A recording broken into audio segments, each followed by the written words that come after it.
이 중에서 황교안 대표와 임종석 전 실장이 묘하게 대결 양상, 대립 양상을 보이고 있어요. 서로 지금 한마디씩 주고받고 있어요. 공안검사 황교안, 운동권 스타 임종석이 설전을 벌이고 있는데 황교안 대표가 먼저 얘기를 꺼냈죠.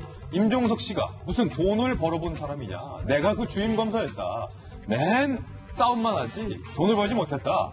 그러니까 이른바 이 좌파들 싸움만 했고 대한민국 경제 발전을 위해서 헌신한 게 없다. 황 대표가 이렇게 지적을 하자 임종석 실장이 이렇게 맞받아친 겁니다.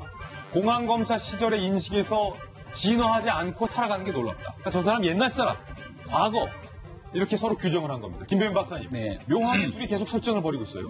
황교안 대표 입장에서는 소득주도 성장으로 대변되고 있는 현 정부의 경제 정책이 운동권 386 세대의 사람들이 만들어낸 좌파의 경제적 이념에 사실상 치우쳐 있기 때문에 이와 같은 일들이 벌어졌다라고 주장하고 있고요.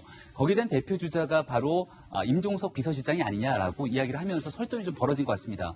임종석 실장도 이에 질세라 본인이 과거에 임수경 씨를 평양수전에 보냈던 전례가 있는데 그 당시에 공안검사들이 나를 기소하는 과정 속에서 굉장히 얼토당토 않은 내용으로 기소를 했기 때문에 그러한 인식에 사로잡혀 있는 사람들을 비판하면서 황교안 대표와 대립각을 세우는 모습이거든요.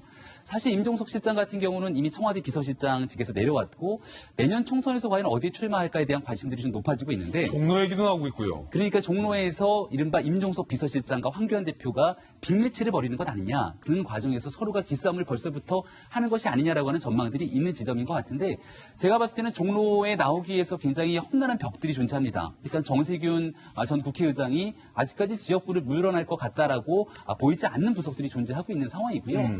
황교안 대표는 굳이 종로를 지역구로 하지 않더라도 이미 당에 대한 여러 가지 장악력들을 높인 상태이기 때문에 어느 곳으로든지 간에 출마해서 본인이 총선 이후 영향력을 확대할 수 있는 기반을 탄탄하게 구축한 상태거든요. 예. 하지만 임종석 비서실장은 현재 권력을 갖고 있지 못한 상태에서 여권의 든든한 후원이 있다라고도 보기 어렵기 때문에 오히려 이와 같이 황교안 대표와 대립각을 세우면서 총선 때까지 이어가는 모습을 취하려는 것이 아닌가라는 생각이 들고요. 예. 마지막 한 말씀만 좀 드리고 싶은 건 대통령의 수보회의 발언도 그렇고 노영민 실장의 발언도 그렇고 국민을 분열시킨다는 얘기를 합니다.